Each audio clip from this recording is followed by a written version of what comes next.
Well, hello, thank you again for joining. This is Myron Chamberlain with the Chamberlain Group at Prime Lending, and today I want to talk about an acronym that gets many people confused. If you haven't noticed already, the mortgage business is full of acronyms, more than any other industry I know. And today I want to break down two of those, one of which is called MIP, the other is PMI. Interestingly enough, they're different acronyms, they mean the same thing. PMI is referred to as private mortgage insurance, and MIP is referred to as a mortgage insurance premium. So you may be asking, why different acronyms for the same thing? Let me explain. PMI is private mortgage insurance, and that is because there are 6 mortgage insurance companies in the US which issue it. They are private companies, and they issue that for conventional loan. MIP is called a mortgage insurance premium, and that is an insurance premium on a government-based product. So it is a government-based mortgage insurance. On that mortgage insurance, you pay that on FHA loans and USDA loans. What I want to do is quickly break down the 4 different types of loans, approximately what the mortgage insurance is, how much you would expect to pay, and then also what the purpose of it is. The first loan is called a conventional loan.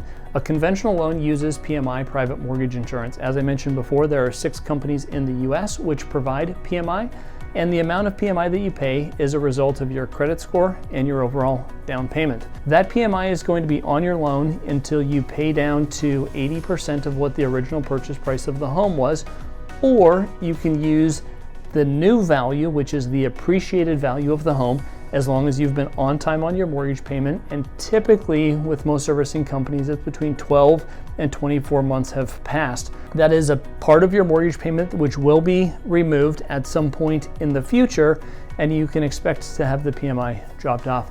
So that's the first loan program. The second is called an FHA loan. For that, you are paying an MIP, which is the mortgage insurance premium.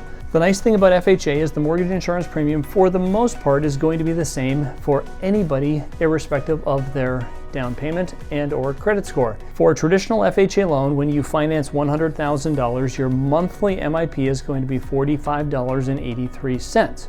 So if you were to purchase a home and take out a loan for $200,000, that number would be doubled. For the most part, that is going to be true across the board with FHA if you make the minimum down payment on the loan. It is never removed unless you're in the home for 11 years and make 10% down. In addition to the monthly MIP, FHA also has an upfront MIP. That is a fee that gets added on top of your loan. It is financed as part of the mortgage, and it's a one-time charge that you pay when you take out an FHA loan. The upfront fee works out to $1,750 for every $100,000 that you finance. That is how the FHA MIP works, and a little bit about the monthly amount.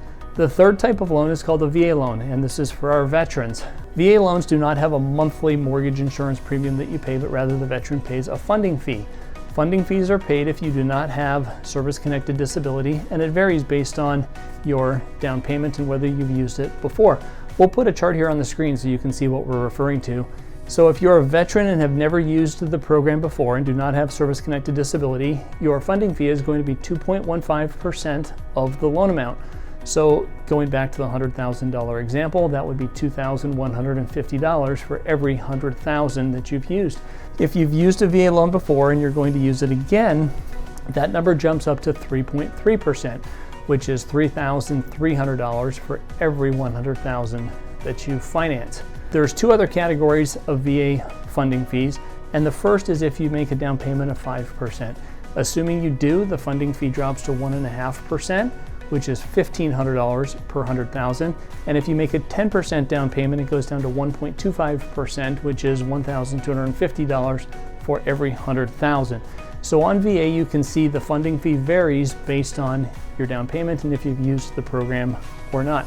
The last but not least program is called the USDA, and that is a rural development loan for those that are purchasing on the outskirts of town. That does have a mortgage insurance premium. It's called a guarantee fee. That's a 1% charge that's financed as a single premium when you buy. So that would be $1,000 for every $100,000. And then each month you pay a guarantee fee each month, and that works out to $29.16 for every $100,000. I hope you enjoyed the video. That's a quick breakdown of MIP versus PMI and how it works on the 4 predominant loan programs that buyers use today. This is Myron Chamberlain with the Chamberlain Group at Prime Lending. Reach out anytime you've got questions. Thank you so much.